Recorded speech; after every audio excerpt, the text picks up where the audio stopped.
Welcome into another episode, I guess. It's an edition of post-show headlines. Sorry that you missed us yesterday. You know, some people just didn't want to get out of bed. Yeah, Dylan's car gave him problems. Was the story? Yeah, that's the excuse that my dog ate my homework. Car didn't start. Funny, he was here for the best show ever. Oh, I see where his allegiances lie. Exactly. I understand. All right, what happened? All right, so we have 5 questions. I have 3, John has 2, so I still put in more work. But at least that's because it takes me so much less time to come up with them. You always put in more work. Yes, that's absolutely right. All right, number 1. This happened. We actually did talk about this on the air. Okay. But I need to expand on this because it kind of came out of the blue. It wasn't something that we prepared for the show. You getting soft on me, dude? I'm being honest. I am not the same Eagles fan after seeing them win a Super Bowl. I'm being honest. I take losses so much better. I take end of season so much better. I saw you act a certain way after a couple losses this year. I know, that was softer? No. Oh, believe me, it was softer. You can ask my bride. She'll tell you. I can just tell you this. It softened me as an Eagles fan, and I am concerned.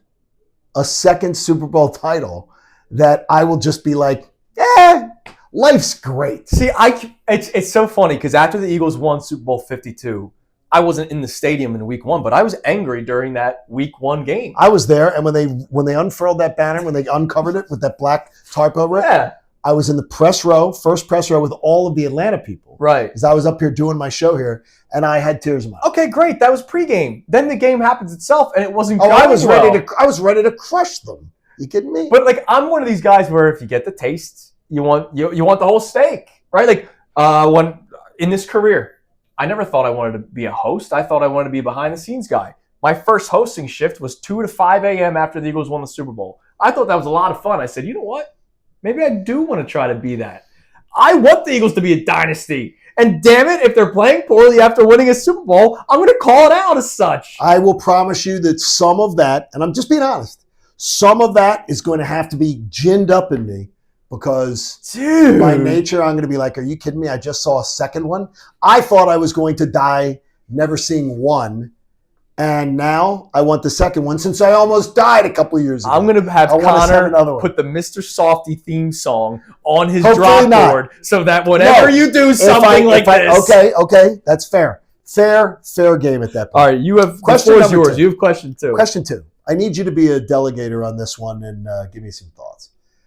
We will be home back for the Super Bowl. Correct. So we'll be back here. Radio Row, Wednesday, Thursday, Friday. We want to be here in the city for broadcast Super Bowl weekend. Mm-hmm. And then we want to be here Monday morning with you where we're joining with you. I think I might want to watch the Super Bowl by myself. I don't think there's anything wrong with that. You don't?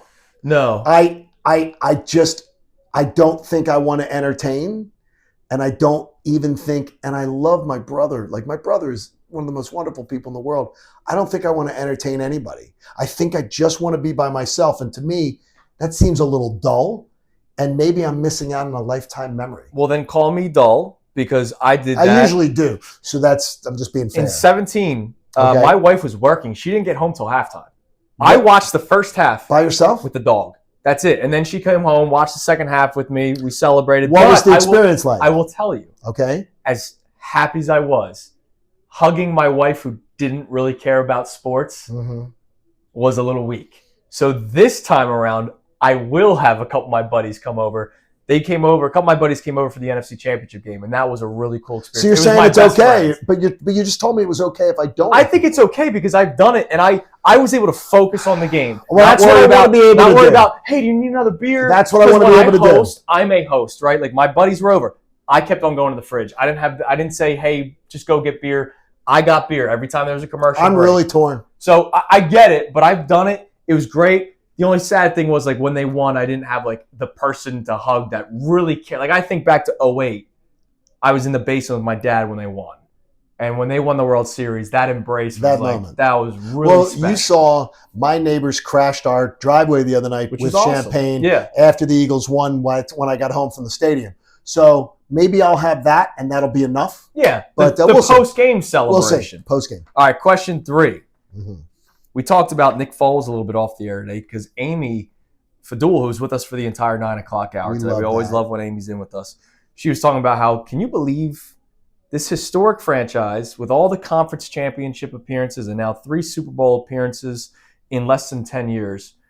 The most winningest playoff quarterback in Eagles franchise history is McNabb, which we understood. Understood. Hurts is 2. Yes. Foles is 3. Yeah. Nick Foles. It's crazy. Right? The magical run and then the double doink. Double doink. That's it.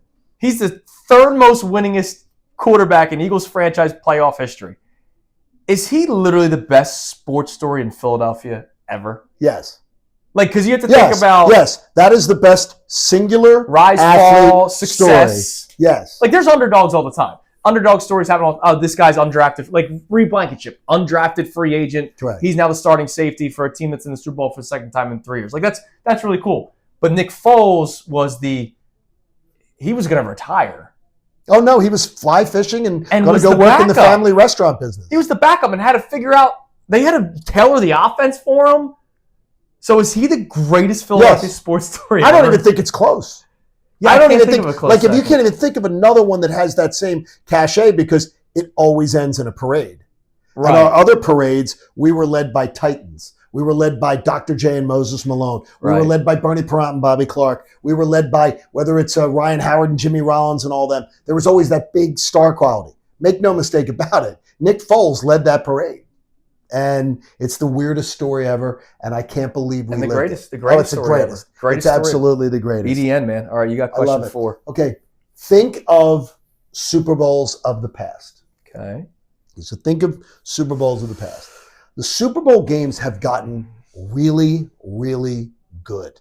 Yes. Like we've went through a real long stretch where the games are hanging in the balance. They're 4-quarter games. Hey, the 2 that we experienced recently with the Eagles were amazing. Incredible games. Okay, do you remember your suckiest Super Bowl? Like the worst game ever today. There are so many bad Super Bowls that I grew up with. I just don't know if you really lived them and remembered them. So I have 2 that come to my mind. The first one that I think of is the Seahawks-Broncos, when the Seahawks won like 48-8. It was 43-8. Like that game was over. And I was in an outdoor press box for that one. Oh yeah. And then the blizzard hit. Right? Yeah. And then the blizzard hit post game. But the worst one, because like that one was like, all right, this is a joke. This game's over. Sure. The worst one, I was at my buddy's house for the Super Bowl. Okay. This was when I was living in Manayunk. Right. I was so bored I left. Which game was it? It was the Patriots-Rams. Oh, Patriots-Rams. When they won what? 10-3. 10-3, 13. I think it was 13-3. That was fair. That was in Atlanta. It was like year after we won the Super Bowl. Yeah. And it was dull. It was like the 3rd quarter. I watched the halftime show. I don't remember what it was. I watched the halftime show with my buddies. You know, I lived in Manayunk with them, so I just walked back down my place. And I was like, I got work tomorrow, and like, this game sucks. So that's the worst one in terms of I was bored. What about you? There were so many. Every one of the Buffalo Bills Super Bowls, except for the Giants one, stunk. Yeah. The 49ers boat raced people, just terrorized people. Super Bowl Sunday used to think, oh, the game's going to stink. Now the game's great. And I am going to say something right now. I have a feeling that this one may be a little more lopsided. Hey, as long as it's in our favor, I'm telling you, we'll be having fun. That's what I'm feeling. I don't want to be too chesty, but that's what I'm feeling. Chest day every day on Kincade and Salciunas. All right, last one, non-Super Bowl related. At all. I got to ask you this question. All right. And I was a big supporter of his. Why are people talking themselves into the return of Ben Simmons?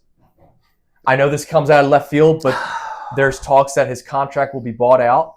And there are people, and I think of one of our great callers, Stan from Drexel Hill. Stan's awesome. One of the best Sixers callers that we talk to. No, great basketball in caller. Favor of it. Oh, it's ridiculous. No. What more do you need to know? This man has shown us his ass over and over again. And he showed us that he had no respect for this franchise, no respect for this fan base. Well, he doesn't deserve to come here. There was a podcast that he was on. You mean recently the one? Where he said, I realized I didn't appreciate Philadelphia enough. And of course, people gobble that up and they're like, oh, bring him back. Guys, if Ben Simmons came back, he's not rookie of the year, second year, third year Ben Simmons, where you go, all right, there's something here. Work on the shot. What is he? He's become So there's no reason for him to be here. Absolutely not. You want to see me get feisty about that one? He doesn't deserve to be. Like, it's not a cool story. That he disrespected this entire fan base. He's not going to start shooting. So the spacing, like if we're talking strictly basketball, it makes no sense. And remember the whole leaning on where the NBA is severely believers in dealing with mental illness situations, and he exploited that and made a mockery of it. It's a disgrace. Yeah, so disgrace. I don't know why Sixers fans, a lot of you are all of a sudden saying, you know what? Let's see. Maybe people are so bored about this year that that could be. They kind of want to see it. They could be bored. That would be the biggest story. Yeah, they could be bored. But let's not hurt the team. I hear Joel Embiid may be back soon. For another couple That's games. Great. All right, that'll do it for post-show. I'm going to go watch the gold medal game again. Watch the game before because he's the reason why they got to the gold medal game. Yeah. He was the only one that did that. All right. Subscribe, everything on our YouTube feed. We appreciate you guys all the time. And make sure you're following this page, account, whatever, because we're going to be in New Orleans Tuesday, Wednesday, Thursday, and Friday of next week. So we're going to be providing not just content on the air from 6 to 10 on Kincade and Salciunas, but a lot of stuff here on the YouTube page. Pat O'Brien's Patio. Meet you there. Yep, sounds good. See you guys. Hey guys, Andrew Salciunas from Kincade and Salciunas. Thank you for checking out all of our stuff on YouTube. Make sure you click, like, subscribe on everything that you see. And of course, you can see everything from our YouTube feed. Full shows, interviews, when John's being an idiot, which is like 15 times a day. So make sure you check out all of our stuff on YouTube. We appreciate it.